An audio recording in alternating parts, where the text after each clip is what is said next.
All right, so this happened about I guess a little over a year ago. I was working in my local congregation, and there was a guy that came in with one of our members' daughter, and he's been coming for a couple of weeks. And I thought, that's pretty interesting. And he was tall, and he kind of stood out. And so I introduced myself, and we kind of were talking. It was real shallow talk, how are you doing? How's your week been? Kind of deal. And then I guess I learned somehow that he was not a member of the church. And I thought, well, man, this is a great opportunity. He's already in the doors, so it's surely this is going to be easy.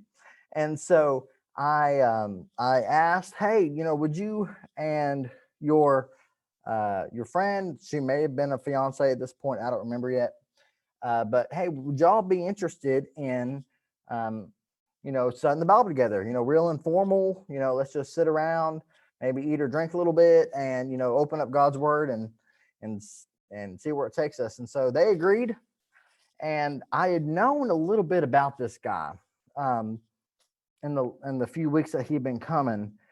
He had a pretty intensive criminal record, and he was he jokes now that he was living in a fancy gated community, but he spent majority of his growing up years behind bars. And so I thought, man, this is going to be interesting. He's got perspectives, he challenges, he analyzes everything, and is skeptical. This is going to really, really be interesting. And so we started at our first Bible study. He confessed his faults right out of the bat, and it was like drinking out of a fire hydrant. It was just so much information, and I'm reasonably young, and trying to keep it contained and act professional and not ask questions. And so it was very, very interesting.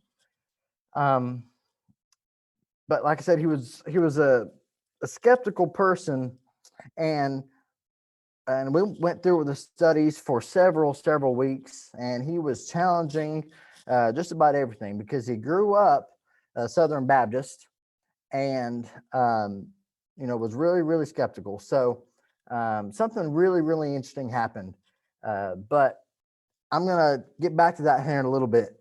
And but I wanted to wait so we can talk about that in a little bit. Awesome. Yeah. So tell us who you are, where you're from, your name, and interesting fact. Okay, great. So my name is Alex Blackwelder.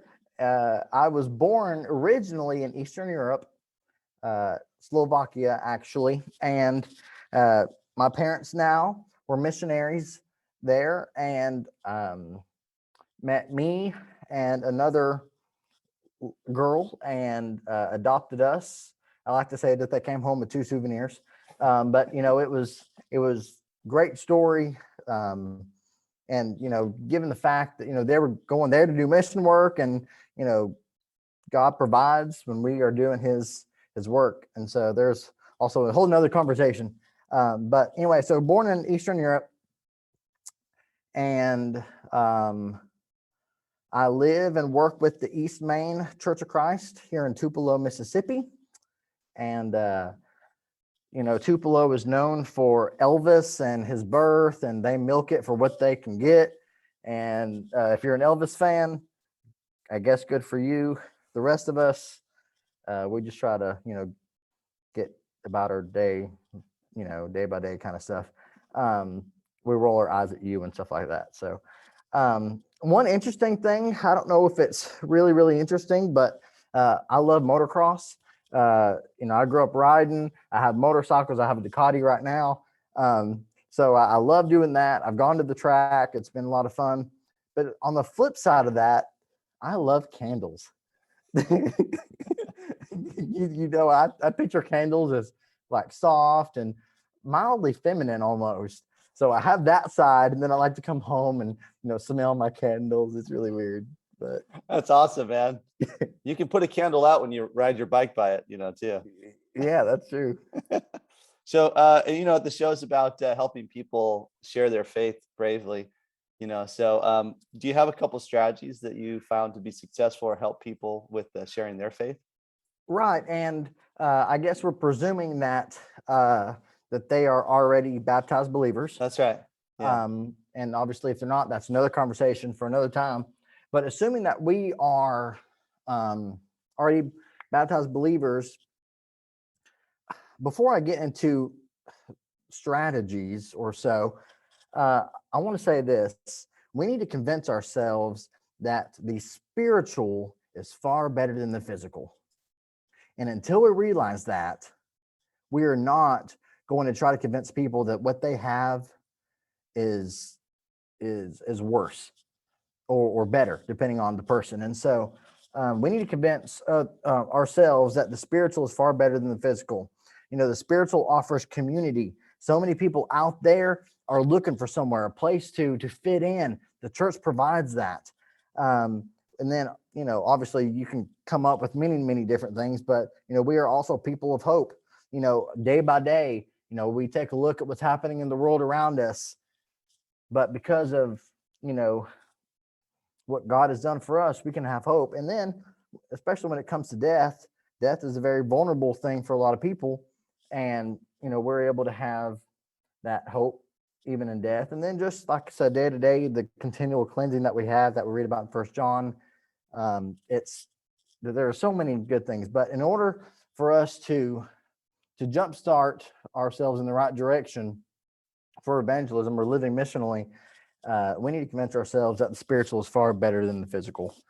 And that alone takes some time and maybe even some spiritual maturity that I know, for example, myself, I've struggled with that. And that's only recent for me.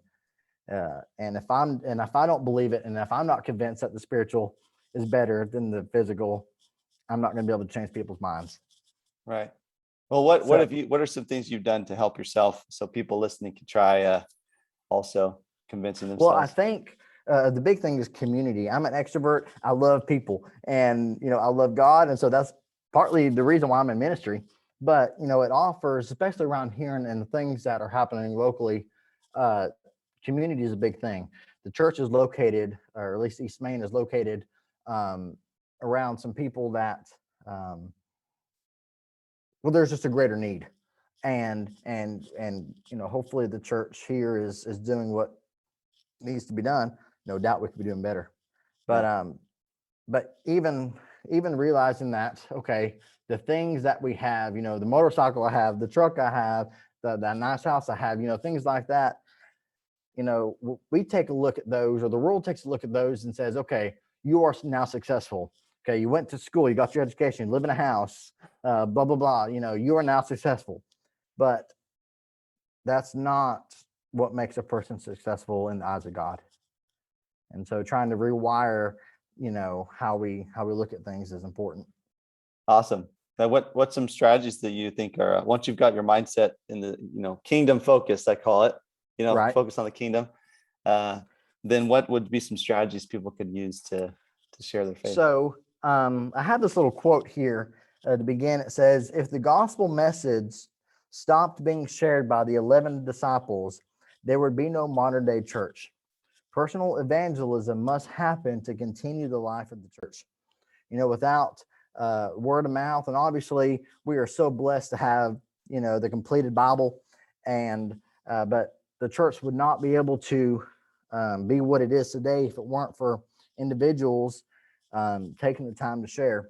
So what goes into kind of that sharing process? And I want us to visualize a tree. I'm a very visual person. But before we get to this beautiful, elaborate tree, I want us to think about the seed that it all begins with. And obviously, the context is now a baptized believer. So I want that seed to be the personal conviction and baptism.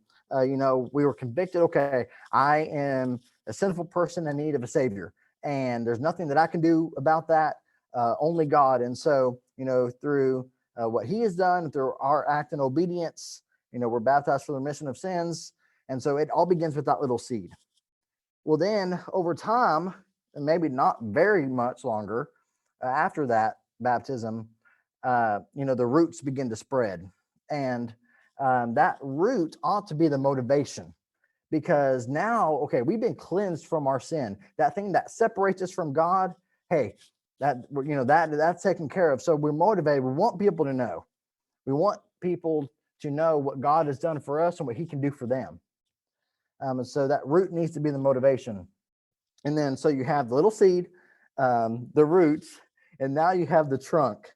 Like this may sound really cheesy, but that trunk needs to be intentional.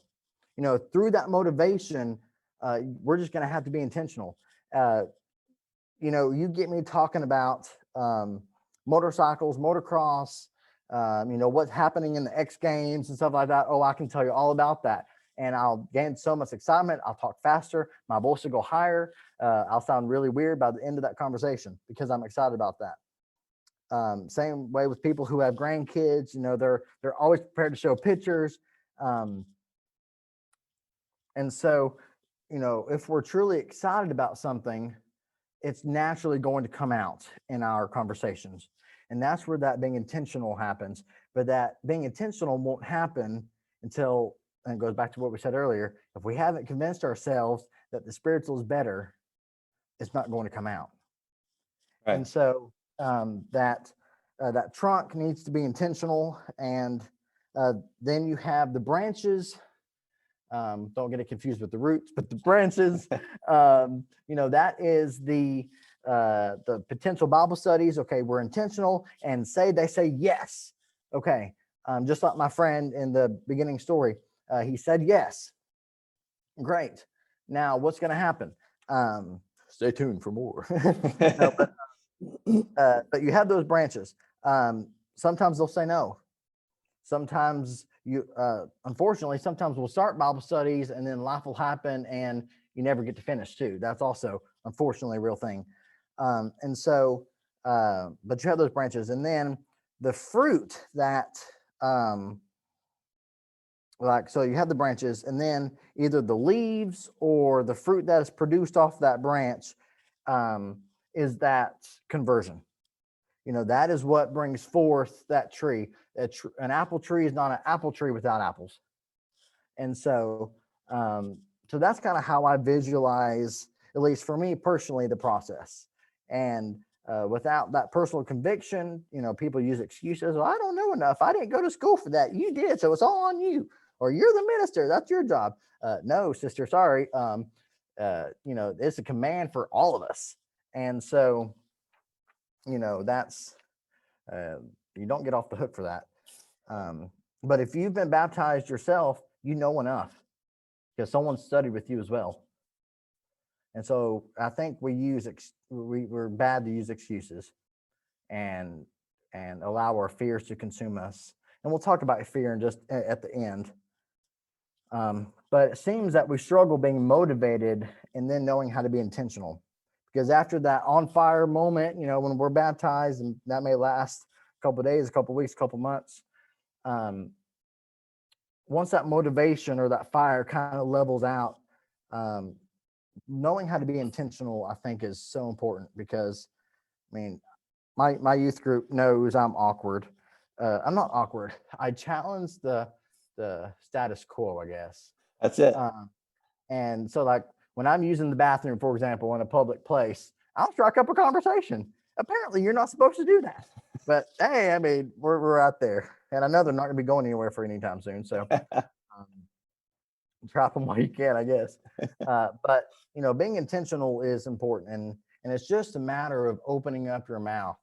And if we take more time to see what God has done for us, to embrace what God has done for us, then our natural response to that should just flow out of us.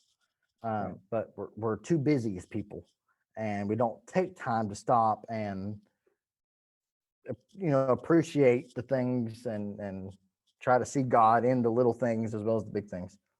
But if you were in a group of 9 other people and I asked you to make a human pyramid, you would probably do it. You would probably do it quickly, and you would probably do it pretty well. Why is that? It's because it's something you're familiar with. You know what a human pyramid is supposed to look like. They're fun. There's energy in those.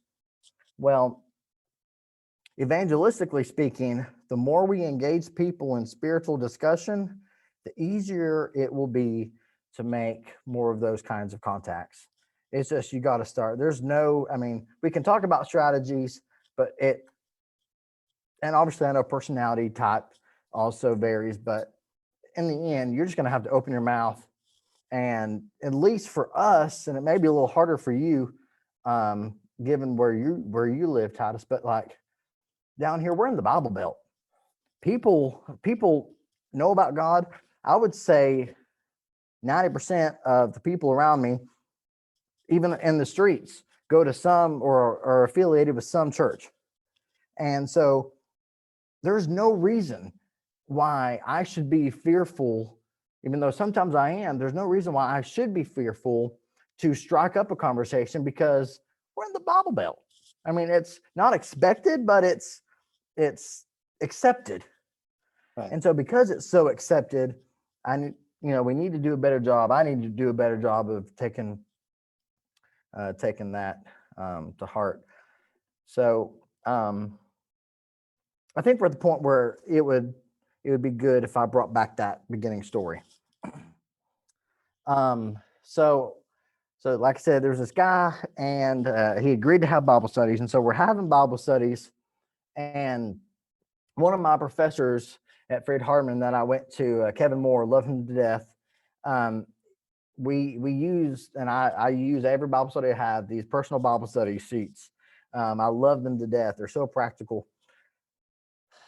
And we got to the part where it was the good news and the bad news regarding sin. Okay, the good news or the bad news is we're people who sin. The good news is there's a Savior, and so we were going through that study, and he was quieter that day.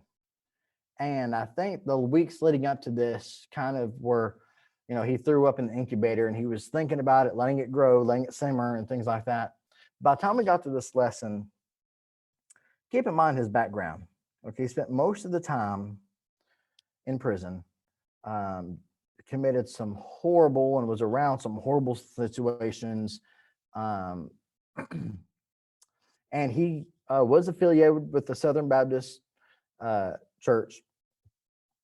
And so he knew about God, and that he had already been saved.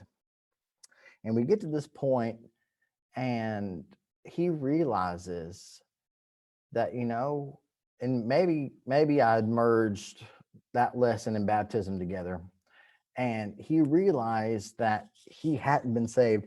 And you have this burly man, okay?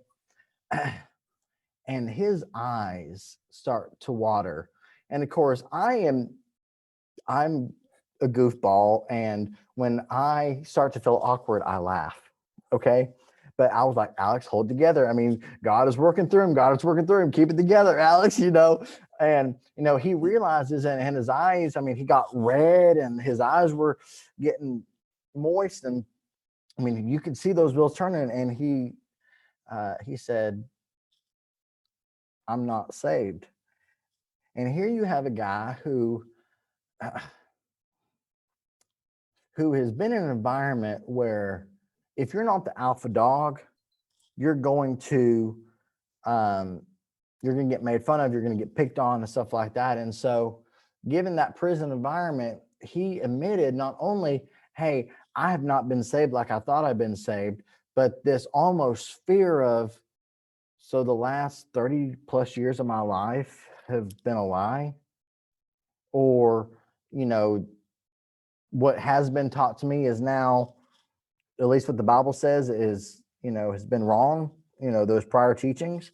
And, it's just one of those moments where he realized that he was about this big.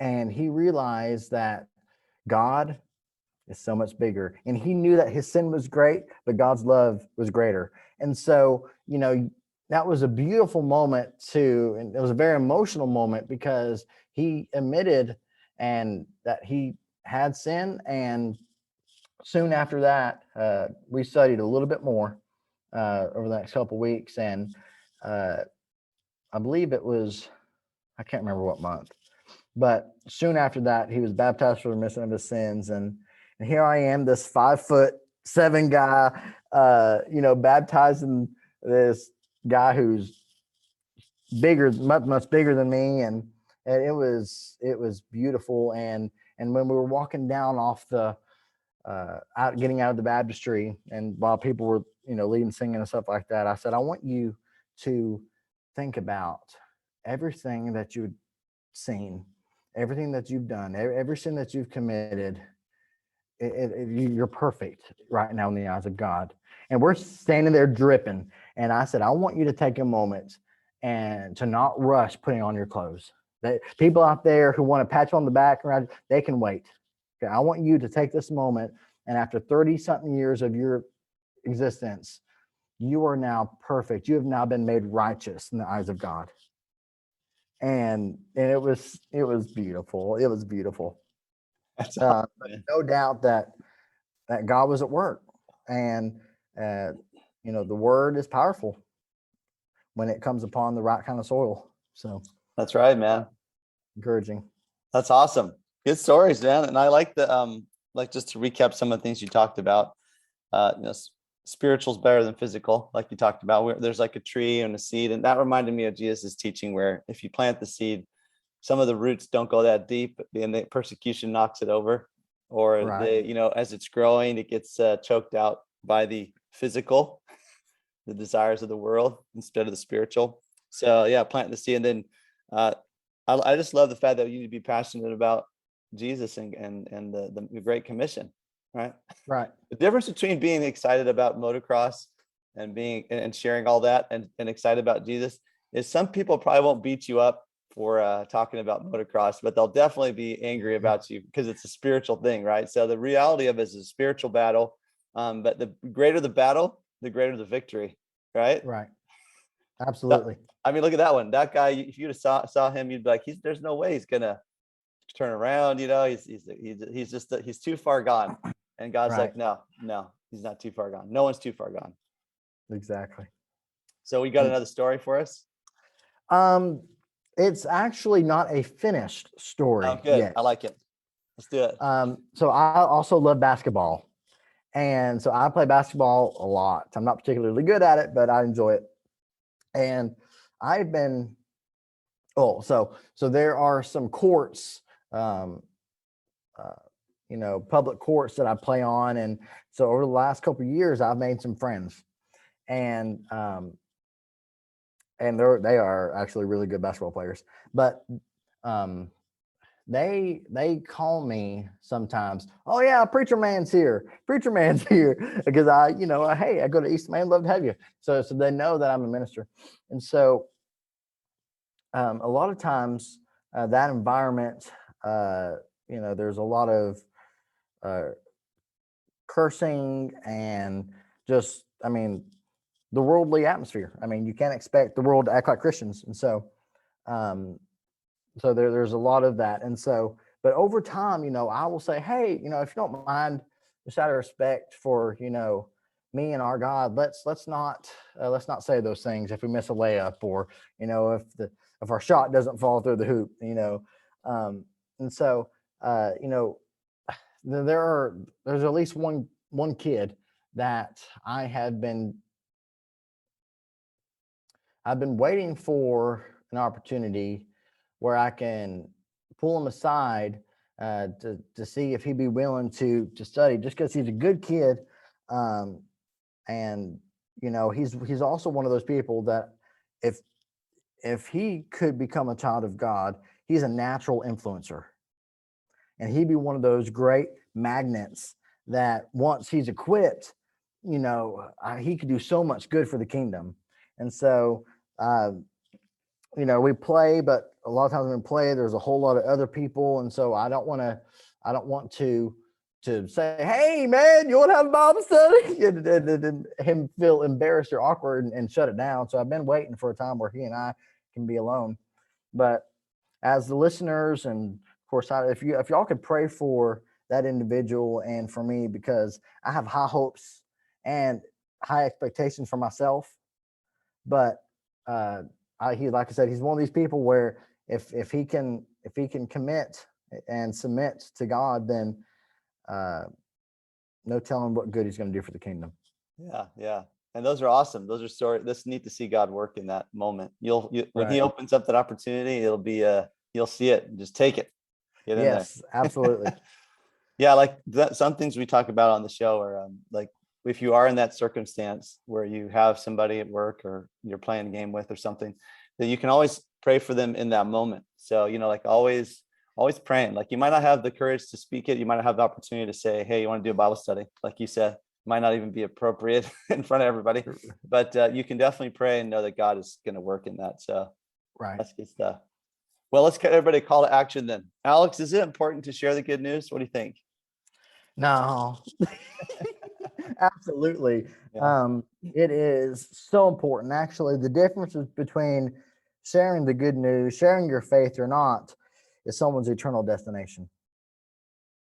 I mean, it's serious as that.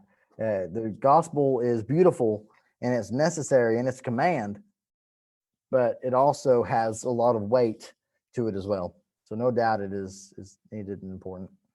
And it has life, right?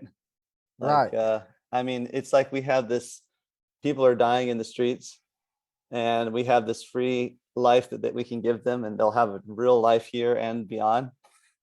And if Right. we hold that in, we talked about it, get them out of the seats and into the streets, right? Right. Absolutely. Like it's crazy, man. Like if people are dying right now, like in there and there was this explosion outside, right? And there's this fire and there's people on the ground. Don't you think people would run out there and just immediately start helping those folks out there? No doubt. And yet we have people on fire every day that we just don't see the fire, that they are burning up inside with depression, hopelessness, and we have a cure. We have the living water to put out that fire. And yet, Absolutely. so like we don't have this show, by the way, those of you listening, so that you'll be discouraged and say, oh, I today I could have done something and I didn't do it, or yesterday. Look, I do that all the time, every minute. I'm always letting God down and not speaking up. But God is so merciful and loving that he says, you follow my son. You get up, back up, and you keep walking. And that's the great part about what God does, is he lets us continue to follow. Right. Exactly. So what do you why should someone share the good news, by the way? What's Say so that good again. what's so good about the good news? Oh, the good news. It's not just good news, it's the best news. I don't have to die in my sin. That, and the fact that there was, and if you've grown up in the church or if you haven't, trying to wrap your head around the concept of the creator of everything we see put himself through his incarnated son to die on a cross. Keep in mind, that's still being God, to die for someone who is just a speck on the radar. And he knows me by name. He knows how many hairs are on my head, and he sees my value. And the fact that he does not want me to die in my sin. In fact, as much as I want to go to heaven, he wants me to go to heaven even more than I want to go to heaven. And he wants you to go to heaven more than you want to go to heaven. And the fact that he's done his part and he's still rooting for us, knowing that I'm a sinful person, that I have struggles daily. I mean, it's amazing that we get to serve a God like that. Yeah, that's it. That love, man. If we can love God the way he loves us, we'll be able to go talk to people every single minute about that good news. So get out there and love people, because if you're having a hard time sharing the good news, then maybe start loving people like Jesus did, like Jesus showed us how. So get out there and do it. Alex, thanks for being on the show, man. And why don't you take us and close us in prayer, and we can keep chatting a little bit more. All righty, very good. Hey, I do want to say this beforehand. Yeah. I wrote this down. I wanted to share it. Living missionally should not be this daunting task. We always emphasize, go evangelize. And, like, I can't do this, it should not be this daunting task. Rather, consider it a privilege that God himself has allowed us to take part in his salvific plan. Be motivated, and as you go, referring to the Great Commission, the command is not to go, but to make disciples. And as you go, be intentional and make disciples. Find common ground, build relationships, and let God's word have the ultimate power to bring those lost souls to him. That's good. It's not solely on you, but without your part, everybody is needed in God's salvific plan. I got another one. It's not solely on you. It's your soul getting out there. Yeah. That's the thing, man. People need it. People need to. I don't even know why. I don't think people get it. Because if you ask them, why aren't you sharing the good news? Sometimes I wonder if they believe anybody's even lost, So we just have to let people know that they are lost, and they're even lost here. Like they're even lost in this life, even here in this life, not even forget heaven. They're already lost here, wandering around, bumping into things, hurting themselves, depressed, that's terrible. Even though they have a fake smile, they don't have that smile at home when no one's around. So. You've been listening to Be Brave. The world right now is a crazy place, and sharing the love of God is the most important thing we can do right now. We hope you've enjoyed the show. Make sure to like, rate, and review. And we'll be back soon. But in the meantime, hit up gobebrave.org. Remember, the love of God is the most powerful force in the universe. Learn how to love like Jesus. See you next time.